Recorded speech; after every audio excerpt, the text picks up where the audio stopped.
A very good morning to all my social science class 10th students.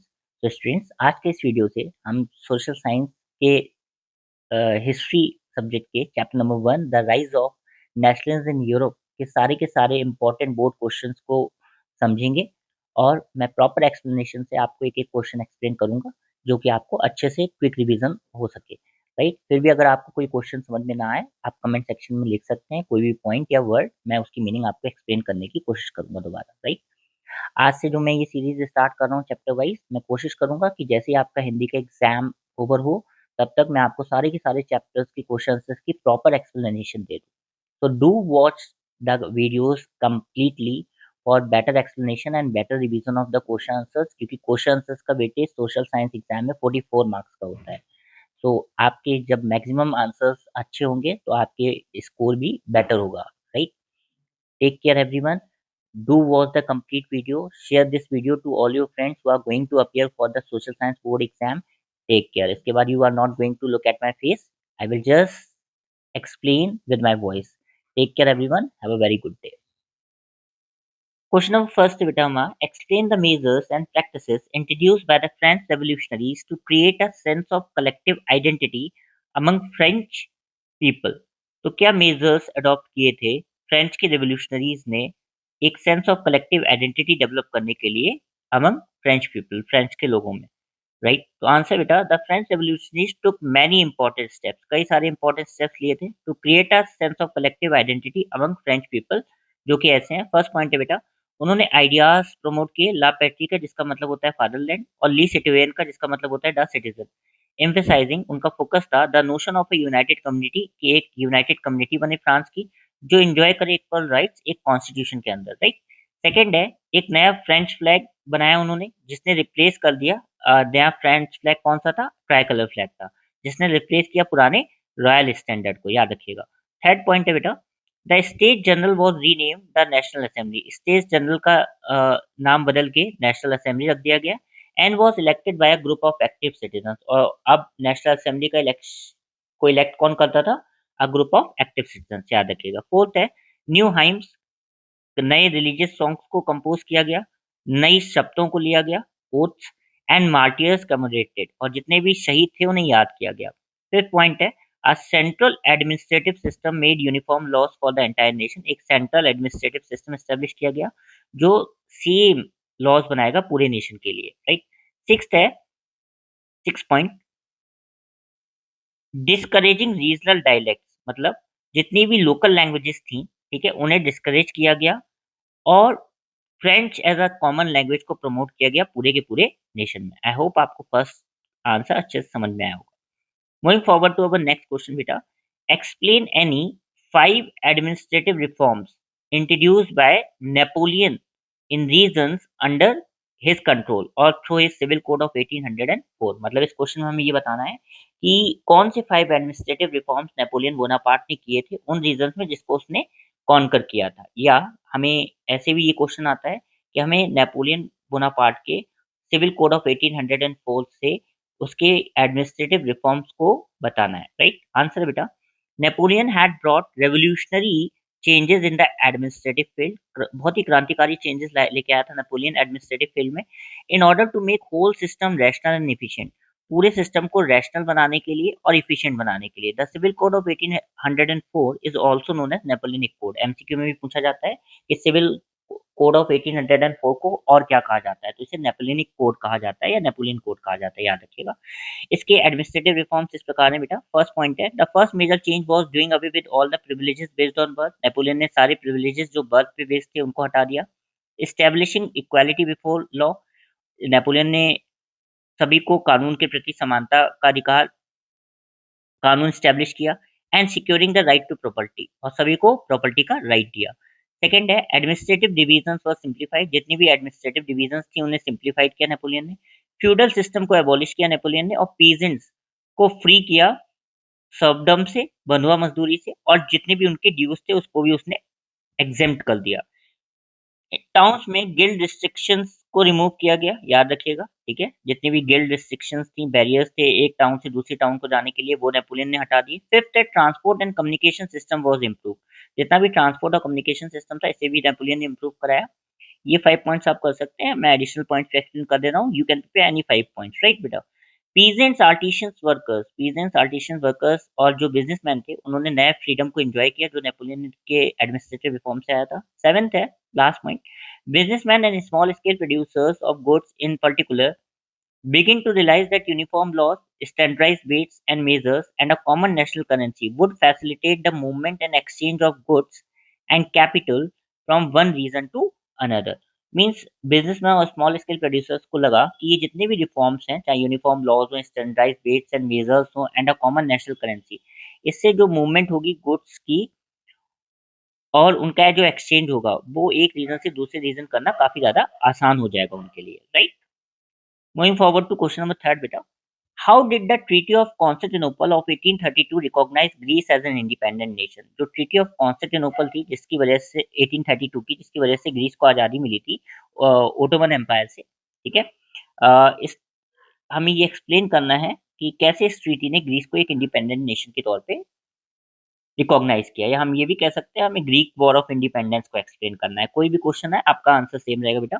Answer है first point, Greece has been the part of Ottoman Empire since 15th century. Greece Ottoman Empire का हिस्सा था 15th century से, याद रखिएगा। Second है, the growth of revolutionary nationalism in Europe is part of struggle for independence among Greeks which began in 1821।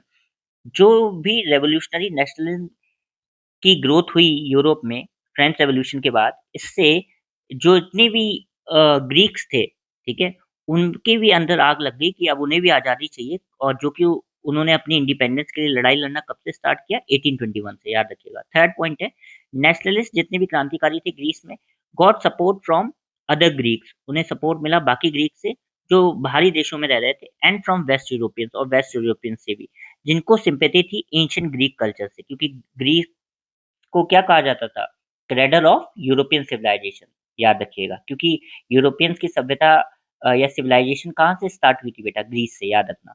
Fourth है बेटा, poets and artist ने तारीफ की ग्रीस की और उसे क्रेडल ऑफ यूरोपियन सिविलाइजेशन कहा, राइट, यूरोपियन सिविलाइजेशन की गोद, राइट।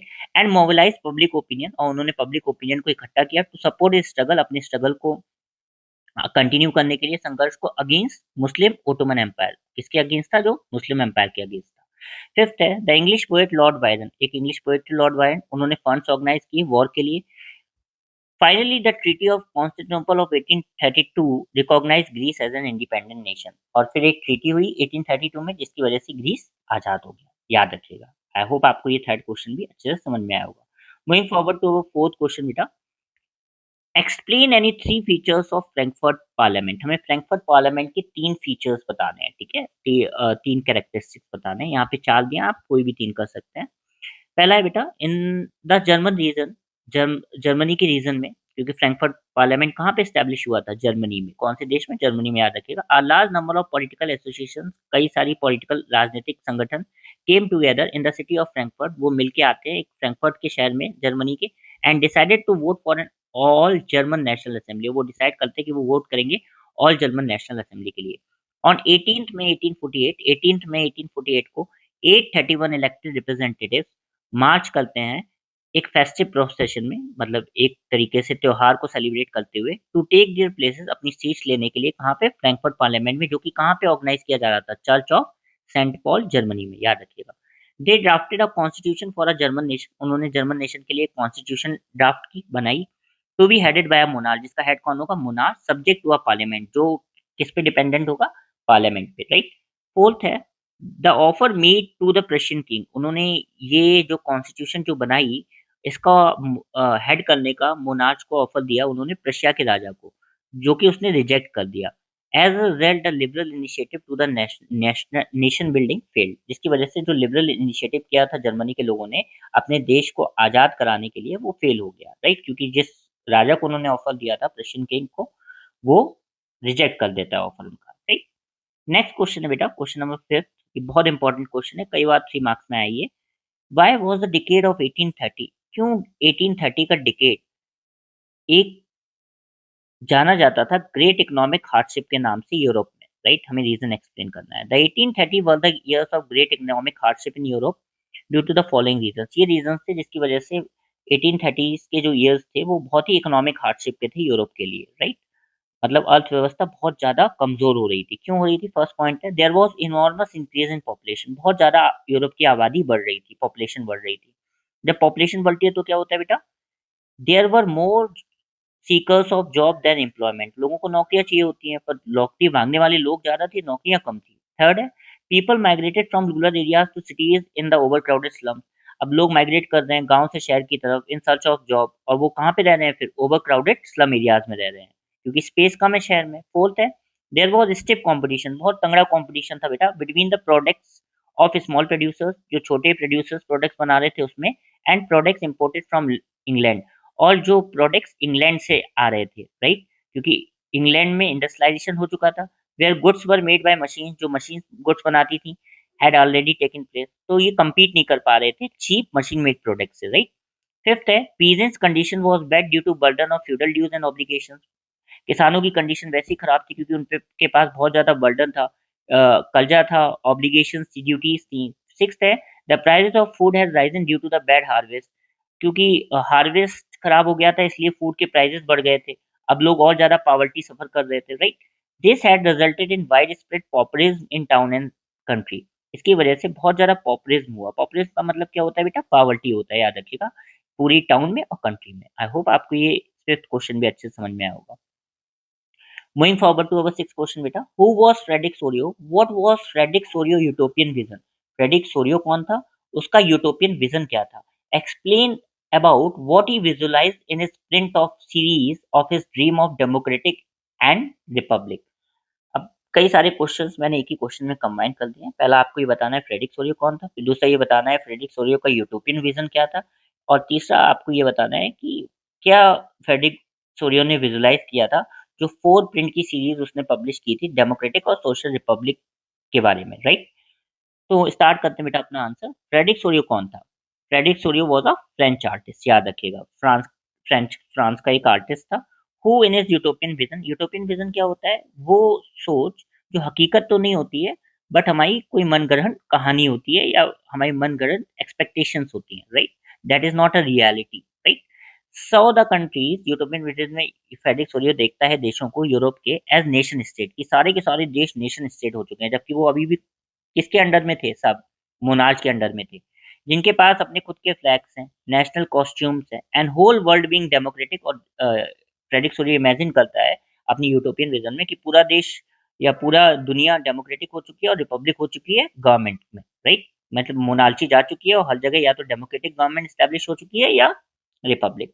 फर्स्ट पॉइंट है बेटा, जो वो क्या कहते हैं, सीरीज 4 प्रिंट्स की सीरीज पब्लिश करता है डेमोक्रेटिक एंड रिपब्लिक की, उसके अकॉर्डिंग, राइट। पहले प्रिंट में क्या कहता है? The first print of the series show the people, show करते हैं लोगों को, यूरोप एंड अमेरिका, मैन और वुमेन ऑफ ऑल एजेस, जिसमें आदमी औरतें सभी एजेस के हैं, सोशल क्लासेस के हैं, marching in a long train, the tricolour flag in the hands of the people of France, France के लोगों के हाथ में ट्राइकलर फ्लैग है, inspire other countries for revolution to become nation state, जो कि इंस्पायर कर रहा है बाकी देशों को जैसे कि वो स्ट्रगल करें और नेशन स्टेट्स फॉर्म करें अपने देश में।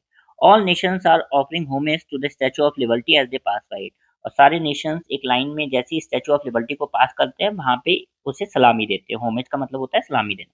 सेकंड है, सेकंड प्रिंट में is that of allegory of liberty, liberty की एलिगोरी दिखाई गई है जो कि एक फीमेल फ्लैग फिगर है, जो एक हाथ में अपने टॉर्च ऑफ एनलाइटमेंट होल्ड करे इन वन हैंड एंड दूसरे हाथ में charter on rights of man, right, याद रखिएगा। थर्ड है, the third print is that of shattered remains of the symbols of absolutist institution, तीसरे प्रिंट में शैटर्ड रिमेन्स है मतलब टुकड़े पड़े हैं एब्सोल्यूटिस्ट इंस्टीट्यूशंस के, मतलब मोनार्ची के, आप ऐसे कह सकते हो। Fourth, the fourth print refers to his utopian village in which people of the world are shown as marching together। Fourth print में पूरी की पूरी जो क्या कहते हैं दुनिया के लोग हैं वो मार्च कर रहे हैं on the path of development, विकास के पाथ पे। It is a vision of world peace and prosperity, ये उसकी सोच है कि अब दुनिया भर में शांति है और प्रॉस्पेरिटी है, तो अब लोग काफी ज्यादा समृद्ध हैं, राइट। नेक्स्ट क्वेश्चन है बेटा, question number 7, how did romanticism seek to develop a particular form of nationalist sentiments, romanticism ने कैसे एक particular form of nationalist sentiments को डेवलप किया 18th सेंचुरी में, ये आपको एक्सप्लेन करना है, या ये क्वेश्चन ऐसे भी पूछा जाता है culture has played an important role in the development of nationalism in Europe. Culture ने बहुत इंपॉर्टेंट रोल प्ले किया था यूरोप में नेशनलिज्म को डेवलप करने के लिए ड्यूरिंग 18th और 19th सेंचुरी। इस स्टेटमेंट को सपोर्ट करना है आपको विद एग्जाम्पल, राइट। आंसर देखते हैं बेटा। आंसर है culture played an important role in creating the idea of nationalism. Culture ने बहुत इंपॉर्टेंट रोल प्ले किया नेशनलिज्म के आइडिया को डेवलप करने के लिए पूरे के पूरे यूरोप में। आर्टिस्ट ने यूज की आर्ट को, पोएट्री को, स्टोरीज को, म्यूजिक को to express and shape national feelings को या देश प्रेम की भावना को एक्सप्रेस करने के लिए या शेप करने के लिए। Romanticism helped in developing a particular form of nationalist sentiment.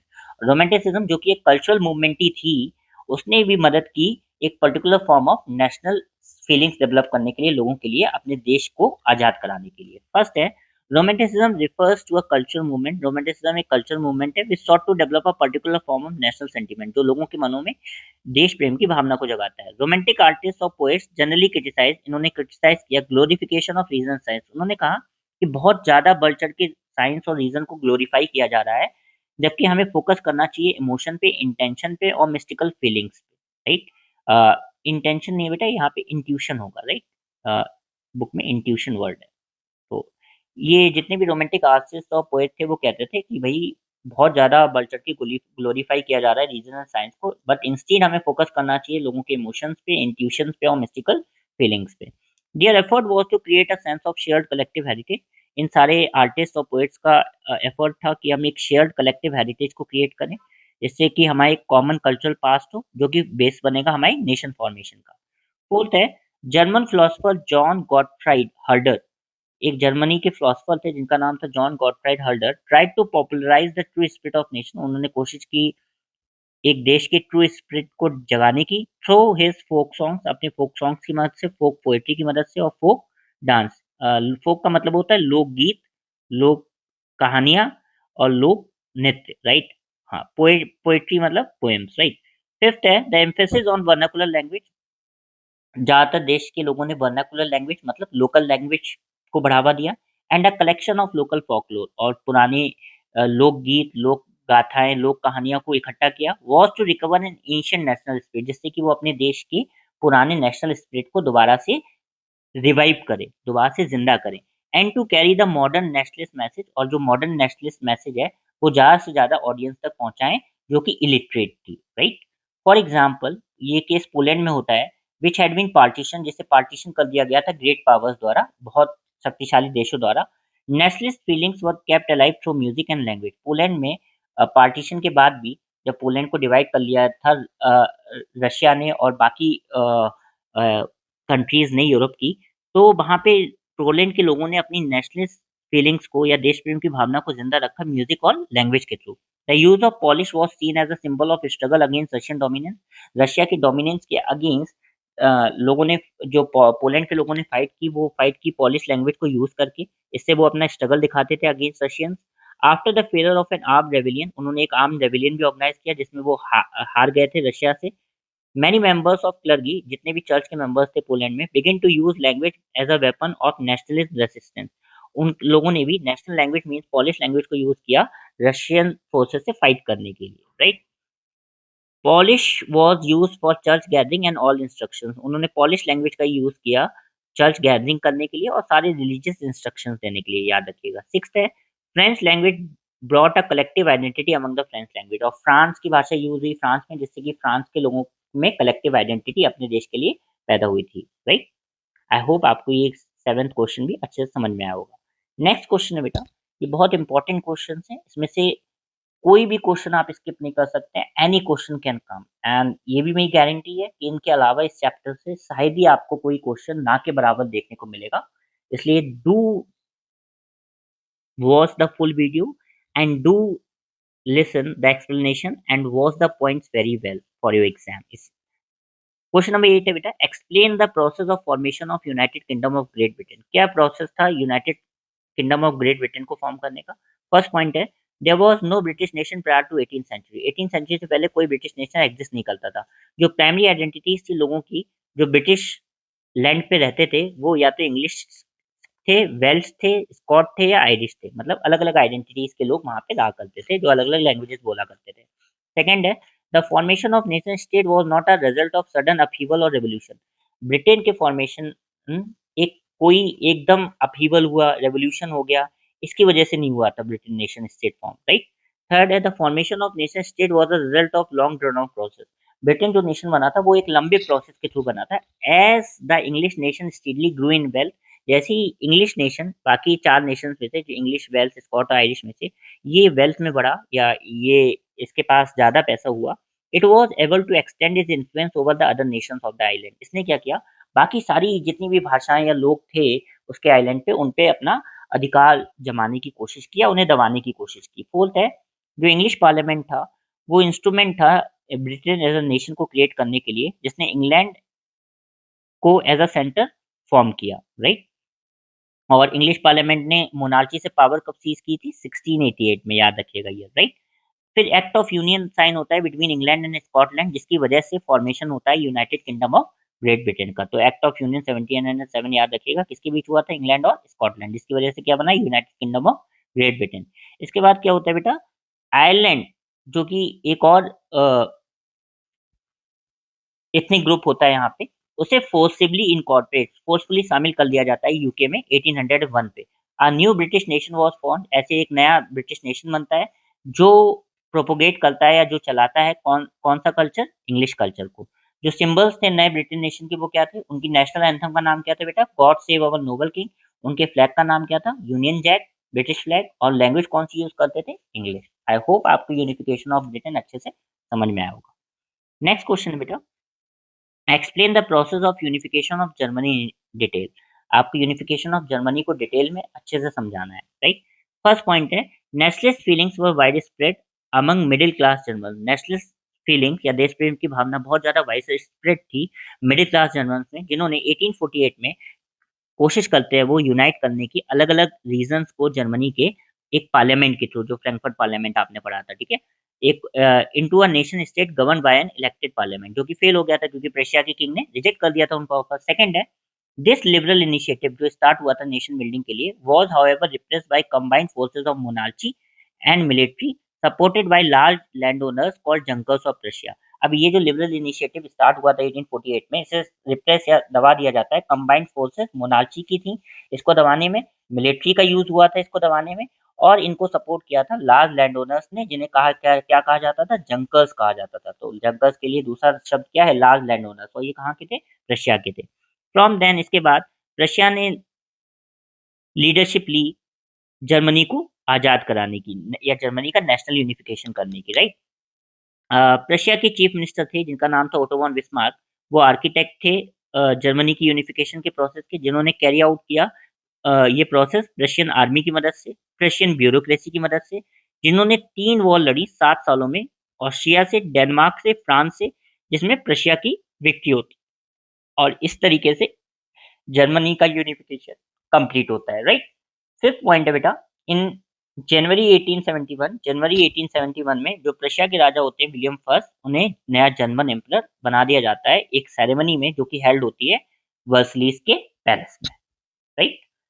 Next question है बेटा अपना, explain the process of unification of Italy. आपको इटली यूनिफिकेशन के प्रोसेस को इस क्वेश्चन में समझाना है। यूनिफिकेशन वाले सारे क्वेश्चन बेटा इंपॉर्टेंट है, कोई भी क्वेश्चन 5 मार्क्स में आ सकता है, इसलिए आपको बहुत ध्यान से समझना है और ध्यान से ये सारे पॉइंट्स प्रिपेयर करने हैं। एटलीस्ट 5 पॉइंट्स तो हर आंसर में आपको आने चाहिए 5 मार्क्स के क्वेश्चन के लिए, राइट। फर्स्ट पॉइंट है, या ये क्वेश्चन ऐसे भी पूछा जा सकता है बेटा, like Germany Italy too had a long history of political fragmentation. Germany की तरह इटली की भी एक लंबा इतिहास था पॉलिटिकल फ्रेगमेंटेशन का, मतलब राजनीतिक टुकड़ों का, क्योंकि इटली भी कई सारे पार्ट्स में डिवाइडेड था, इसको एक्सप्लेन करना है। During the middle of the 19th century के मिडिल में Italy was divided into 7 states. Italy 7 states में डिवाइडेड था, ऑफ विच जिसमें से एक स्टेट फ्री था जिसका नाम था सार्डिनिया पीडमोंट, जो कि इटालियन प्रिंसली हाउस द्वारा या इटली के प्रिंसली हाउस द्वारा रूल किया जाता था। ड्यूरिंग 1830 के टाइम में या ईयर्स में मैज़नी डिसाइडेड, जो गिउसेप्पे मैज़नी एक इटालियन रेवोल्यूशनरी था, वो डिसाइड करता है इटली को यूनाइट करने की और एक सीक्रेट सोसाइटी बनाता है यंग इटली अपने गोल को अचीव करने के लिए। After earlier failures in 1831 and 1848, but Mazzini fail हो जाता है 1831 और 1848 के भी, तो फिर king Victor Emmanuel second responsibility लेते हैं इटली को आजाद कराने की, वॉर्स लड़के या युद्ध करके। फिर चीफ मिनिस्टर कैवूर आते हैं, हु लेड द मूवमेंट, जो मूवमेंट को लेड करते हैं अलग अलग इटली के रीजन्स को यूनिफाई करने के लिए, जो कि ना ही तो रेवोल्यूशनरी थे ना ही कोई डेमोक्रेट थे।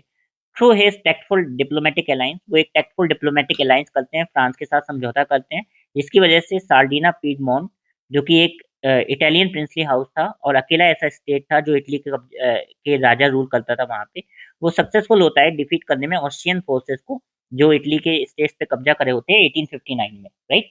At last, under the leadership of Garibaldi, जो कि एक दूसरे इटालियन रेवोल्यूशनरी थे, इनकी मदद से ये लोग मार्च करते हैं साउथ इटली में 1860 में, और किंगडम ऑफ टू सिसलीज में, और वहां पे सक्सीड होते हैं वो पीजेंट्स का सपोर्ट लेने में, जिसकी वजह से वो स्पेनिश रूलर्स को वहां से भगाते हैं 1860 में, right. At last in 1861 Victor Emmanuel second को यूनाइटेड इटली का राजा घोषित कर दिया जाता है। नेक्स्ट क्वेश्चन है बेटा, question number 11, why was the Balkan the most serious source of nationalist tension in Europe after 1871? Balkan reason को एक serious source of nationalist tension क्यों कहा जाता था यूरोप में 1871 के बाद? या why did nationalist tension emerge in Balkan? Nationalist या राष्ट्रवादी टेंशन क्यों इमर्ज हुई बाल्कन्स में, इसको आपको एक्सप्लेन करना है 4 पॉइंट्स में या 5 पॉइंट्स में, राइट। तो बाल्कन रीजन बहुत इंपॉर्टेंट क्वेश्चन है, लास्ट टॉपिक है अपने चैप्टर नंबर फर्स्ट का, राइट। इसको हम एक्सप्लेन करते हैं। For the following reasons Balkan was the most serious source of nationalist tension in Europe after 1871। ये रीजंस थे कि Balkan most serious source of nationalist tension था यूरोप में 1871 के बाद। फर्स्ट है, Balkan was the region of geographical and ethnic variation comprising. Balkan एक reason था जो ज्योग्राफिकली और इथनिकली बहुत ज़्यादा अलग था, बहुत ज़्यादा वेरिएशन था। और आज के दिन बाल्कन रीजन में कौन-कौन सी कंट्रीज़ आती हैं यूरोप की? रोमानिया आती है, बुल्गारिया आती है, अल्बानिया आती है, ग्रीस आती है, मैसेडोनिया आती है, क्रोएशिया आती है, बोस्निया आती है, हर्जेगोविना आती है, स्लोवेनिया आती है, सर्बिया आती है और मोंटेनीग्रो आती है, जिसके इनहैबिटेंट्स को स्लैब्स कहा जाता था। तो बाल्कन रीजन में जितने भी इनहैबिटेंट्स रहते थे उन्हें क्या कहा जाता था बेटा? स्लैब्स, याद रखिएगा। इसमें से सारी कंट्रीज़ के नाम याद नहीं रखने हैं, कुछ कंट्रीज़ के आप एग्जांपल दे सकते हो, इनफ होगा। Second, a large part of Balkans was under the control of Ottoman Empire. Balkan reason का ज्यादातर हिस्सा ओटोमन एम्पायर के कंट्रोल में था। The spread of ideas of romantic nationalism in the Balkan together with the disintegration of Roman Empire made this region very explosive. जैसे ही romantic ideas जो पूरे के पूरे यूरोपियन कंट्रीज में फैले थे वो बाल्कन रीजन में फैल गए, और इसी के साथ जब ओटोमन एम्पायर का के टुकड़े हुए, डिसइंटीग्रेट हुआ, इससे ये रीजन बहुत ज्यादा एक्सप्लोसिव हो गया। क्यों हो गया? क्योंकि अब सारे बाल्कन रीजन चाहते थे कि उन्हें अब आजादी मिल जाए। As the different Slavic nationalities, जब अलग अलग स्लेविक नेशनैलिटीज ने संघर्ष किया अपनी आइडेंटिटी को और इंडिपेंडेंस को डिफाइन करने के लिए, the Balkan area became an area of intense conflict. तब बाल्कन एरिया एक इंटेंस कॉन्फ्लिक्ट का रीजन बन गया, राइट, यूरोप में। The Balkan states were jealous. अब दिक्कत क्या थी इनमें कि सारे बाल्कन स्टेट्स एक दूसरे से बहुत ज्यादा जेलस थे और उम्मीद रखते थे कि वो दूसरे की टेरिटरी ज्यादा हथिया ले, भले दूसरे का नुकसान हो जाए, मतलब अपने देश की लैंड टेरिटरी को इंक्रीज कर ले, भले दूसरा देश गुलाम बना रहे। Balkan also became the area of big power library. Balkan reason में बड़े बड़े देश एक दूसरे से टकराने लगे, क्योंकि बाल्कन जो रीजन था वो मिनरल और एनर्जी रिसोर्स में काफी ज्यादा रिच था। तो ईच यूरोपियन पावर, बड़ी बड़ी जो यूरोपियन पावर्स थी, चाहे उसमें रशिया हो, जर्मनी हो, इंग्लैंड हो, ऑस्ट्रिया हंगरी हो, वो अपना अधिकार जमाना चाहती थी बाल्कन रीजन पे, जिसकी वजह से कई सारी वॉर्स हुई और एट द एंड 1914 में फर्स्ट वर्ल्ड वॉर हुई, राइट, याद रखिए। नेक्स्ट क्वेश्चन है बेटा, question number 12, what do you understand by the term liberalism? Liberalism से आप क्या समझते हैं? Describe the meaning of political and economic liberalism in Europe. आपको पॉलिटिकल और इकोनॉमिक लिबरलिज्म का मतलब एक्सप्लेन करना है यूरोप में during the 19th century for the middle class और लिबरल्स। समझते हैं बेटा? द टर्म लिबरलिज्म, जो लिबरलिज्म एक शब्द है, वो डिराइव है एक लैटिन वर्ड जिसका नाम होता है लिबर, जिसका मतलब क्या होता है? फ्री। तो एक लैटिन वर्ड से लिबर से बना है लिबरलिज्म, जिसका मतलब होता है फ्री। दस for the new middle class, जो भी नई मिडिल क्लास थी उसके लिए लिबरलिज्म स्टूड फॉर, लिबरलिज्म का मतलब उसके लिए होता था फ्रीडम फॉर द इंडिविजुअल, एक व्यक्ति की आजादी, and equality of all before law, और सभी के लिए कानून की समानता। Political and economic ideas supported by liberals और middle class people of Europe are as given below. जो भी राजनीतिक और आर्थिक आइडियाज जो मिडिल क्लास थी यूरोप की सपोर्ट करती थी वो ये है। पहले हम पॉलिटिकल लिबरलिज्म की बात करते हैं, इसके अंदर क्या आता है। पॉलिटिकल लिबरलिज्म कहता था, it emphasise the concept of government by consent, कि सरकार लोगों की इच्छा की हो। समझ में आया? मतलब जो जो सरकार लोग चाहते हैं अगर लोग चाहते हैं एक डेमोक्रेटिक गवर्नमेंट हो उनके देश में या रिपब्लिक गवर्नमेंट हो, तो वही सरकार होनी चाहिए। सेकंड है, सिंस द फ्रेंच रेवोल्यूशन के बाद से liberalism stood for the end of autocracy. Liberalism stood करता था ऑटोक्रेसी के एंड पे, और क्लेरिकल प्रिविलेजेस और जो भी प्रिविलेजेस बाय बर्थ मिलती थी इसके खात्मे से। कॉन्स्टिट्यूशन, एक देश में सभी नागरिकों के पास उनका संविधान हो और उनकी एक रिप्रेजेंटेटिव गवर्नमेंट हो जो पार्लियामेंट के थ्रू चलेगी। In France, as we know that right to vote was available to propertied man. जैसा कि हम जानते हैं फ्रांस में पहले जो राइट टू वोट था वो सिर्फ प्रॉपर्टीड मैन को दिया गया था, यहाँ पे डी होगा। थर्ड है, women and non propertied man organise movement for equal political rights. इसलिए वुमेन और नॉन प्रॉपर्टीड मैन ने भी कई सारे आंदोलन किए इक्वल पॉलिटिकल राइट्स या राइट टू वोट के लिए या सफरेज मूवमेंट्स के लिए, राइट। इकोनॉमिक लिबरलिज्म क्या कहता था? In economic sphere liberalism stood करता है फ्रीडम ऑफ मार्केट, की मार्केट की आजादी हो और एबोल्यूशन हो सारे स्टेट इम्पोज रेस्ट्रिक्शंस का और movement of goods and capital, कि जितने भी रेस्ट्रिक्शन स्टेट लगाता है सामान और पैसे के मूवमेंट पे, इस इन रेस्ट्रिक्शंस को भी खत्म किया जाए। सेकंड है, struggle for common national currency and removal of trade barriers, कि कई सारी करेंसीज ना हो एक कंट्री के अंदर या एक स्टेट के अंदर, एक कॉमन नेशनल करेंसी हो और जितने भी ट्रेड बैरियर्स हैं जो व्यापार में बाधा डालते हैं उन्हें खत्म कर दिया जाए। थर्ड है, uniform system of weight and measures, किसी भी चीज को नापने के तोलने के पैमाने सेम होने चाहिए हर जगह पे। नेक्स्ट क्वेश्चन है बेटा, question number 13। Explain the revolution of liberals in 1848। What were the political, social and economic idea supported by liberals. हमें रेवोल्यूशन ऑफ लिबरल्स ऑफ 1848 को एक्सप्लेन करना है और ये लिबरल्स क्या पॉलिटिकल, सोशल और इकोनॉमिक आइडियाज को सपोर्ट करते थे ये बताना है। आंसर बेटा, the 1848 revolution of liberals was led by educated middle class. 1848 का जो रेवोल्यूशन था लिबरल्स का वो एजुकेटेड मिडिल क्लास ने लीड किया, along with the poor unemployed starving peasants, और इनके साथ गरीब अनएम्प्लॉयड पीजेंट्स भी थे, वर्कर्स भी थे कई सारी यूरोपियन कंट्रीज में, फॉर फुलफिलिंग दियर डिमांड, जो उनकी डिमांड थी कॉन्स्टिट्यूशन को एस्टेब्लिश करने की और नेशनल यूनिफिकेशन की, देश को आजाद कराने की। इनके पॉलिटिकल आइडियाज क्या थे बेटा?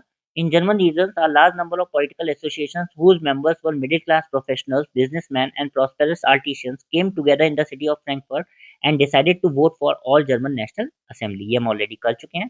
सोशल आइडियाज क्या थे बेटा इनके? A large number of women had participated actively and formed their own political association, founded a newspaper, took part in political meetings and struggled for right to vote। कई सारी महिलाओं ने अपनी एसोसिएशन फॉर्म की, न्यूज़पेपर्स फाउंड किए, political meetings की, struggle किया vote के अधिकार के लिए। इकोनॉमिक आइडियाज क्या थे? Liberals struggle for an abolition of serfdom, बंधुआ मजदूरी को खत्म करने के लिए, बॉन्डेड लेबर को खत्म करने के लिए और एक फ्री मार्केट को डिमांड करने के लिए इन्होंने इकोनॉमिक आइडियाज को फेवर किया।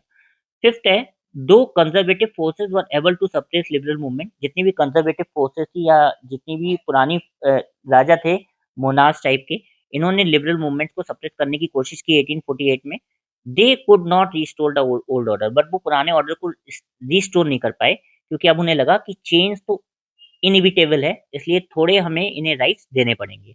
The serfdom and bonded labour were abolish.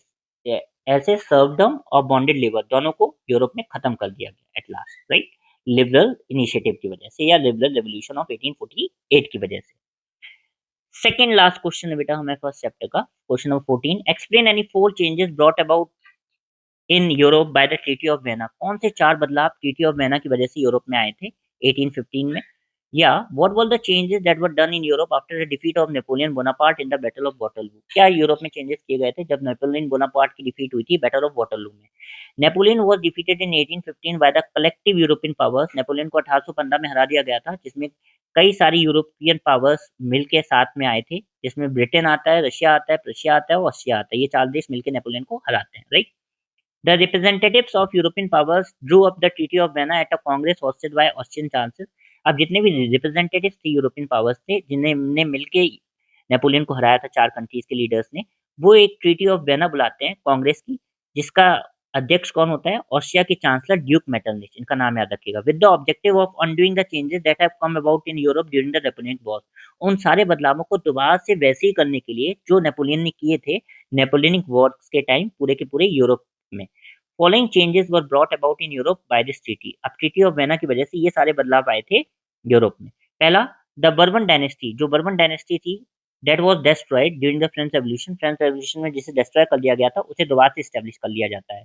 France loss the territories it has annexed under Napoleon. France सारी टेरिटरीज को लूज कर देता है जो उसने अनेक्स की थी नेपोलियन के time. B, a series of states were set up on the boundaries of France. कई सारे स्टेट्स को एस्टेब्लिश कर दिया जाता है फ्रांस की बाउंड्रीज पे, जिससे कि फ्रांस दोबारा से एक्सपेंड ना हो, अपना एक्सपेंशन ना कर सके, ना किसी भी देश पे हमला कर सके। थर्ड पॉइंट है the Netherlands which included Belgium was set up in north. Netherlands जिसमें बेल्जियम आता था उसे नॉर्थ में एस्टेब्लिश किया गया। Genoa was added to Piedmont in the south. Genoa को ऐड किया गया पीडमोंट के साउथ साउथ में।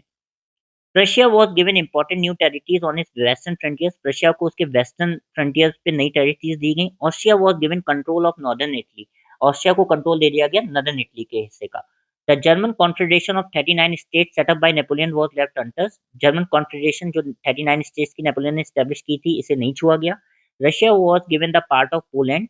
रशिया को पोलैंड का हिस्सा दिया गया। Prussia was given the part of Saxony. Prussia को सैक्सनी का हिस्सा दिया गया।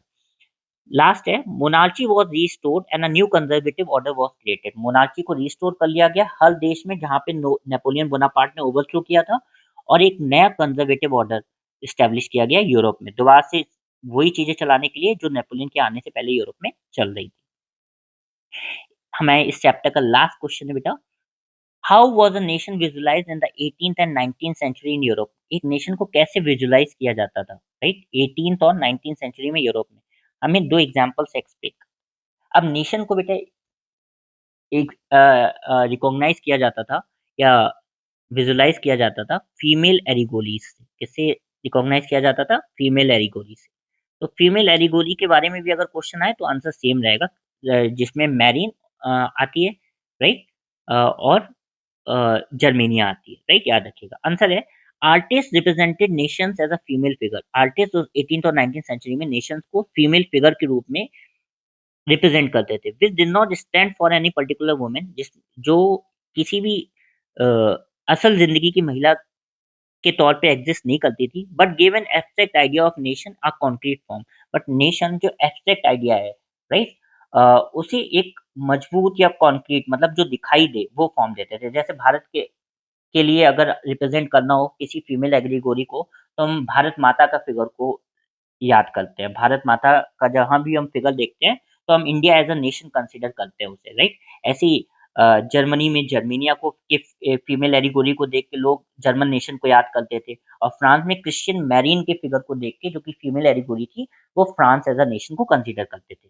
इसीलिए द सेकंड पॉइंट है female figure became an allegory of a nation. Female figure एक एलिगोरी बन गया, या एक देश की पहचान बन गया। ड्यूरिंग द फ्रेंच रेवोल्यूशन के time artist use female figures. Artist ने फीमेल फिगर्स को पोर्ट्रे किया अपने आइडियाज, लिबर्टी, जस्टिस और रिपब्लिक को सिंबल्स के थ्रू रिप्रेजेंट करने के लिए। फ्रांस में ये जो फीमेल फिगर थी, इसका नाम था Christian Marianne, underlining the idea of people's nation, जो कि पीपल्स नेशन के आइडिया को कैरी करी थी, with characteristics drawn from those of liberty and republic. और क्रिश्चियन मैरियन के कैरेक्टरिस्टिक किससे लिए गए थे? लिबर्टी, आजादी और रिपब्लिकन गवर्नमेंट से।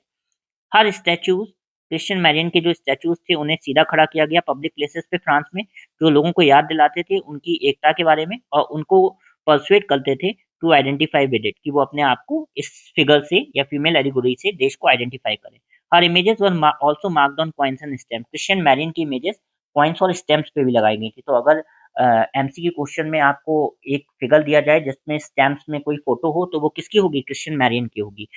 जर्मनी में यही फीमेल एलिगोरी जर्मेनिया थी, जो जर्मन नेशन की बनी। वो क्या पहने हैं? वियर कर रही है ये crown of green German oak, sorry, एक क्राउन, एक ताज पहनी है जर्मन ओक का, ओक लीव्स का। और जर्मन ओक लीव्स किसके लिए स्टैंड करता है? हीरोइज्म के लिए, बहादुरी के लिए स्टैंड करता है, याद रखिएगा, राइट। आई होप जो मैंने आपको ये 15 क्वेश्चन एक्सप्लेन किए हैं chapter number 1 class 10th history के, ये आपको सारे अच्छे से समझ में आए होंगे। ये 15 क्वेश्चन बहुत इंपॉर्टेंट है बेटा बोर्ड एग्जाम के लिए, और आप इन्हें 1-2 बार अच्छे से रीड भी कर सकते हैं इनकी एक्सप्लेनेशन सुनने के बाद, जिससे कि आपको और कॉन्फिडेंस आएगा और आपका कोई भी पॉइंट मिस नहीं होगा आंसर राइटिंग लिखते वक्त, राइट। ऐसे ही और वीडियोस को समझने के लिए और chapter wise class 10th board exam की अच्छी प्रिपरेशन करने के लिए don't forget to like share and subscribe my channel. Recommend this video to all your class 10th friends, जिससे कि वो इस चैप्टर से और अच्छे से सीख सके। Take care everyone, have a great exam ahead. All the best everyone from my side.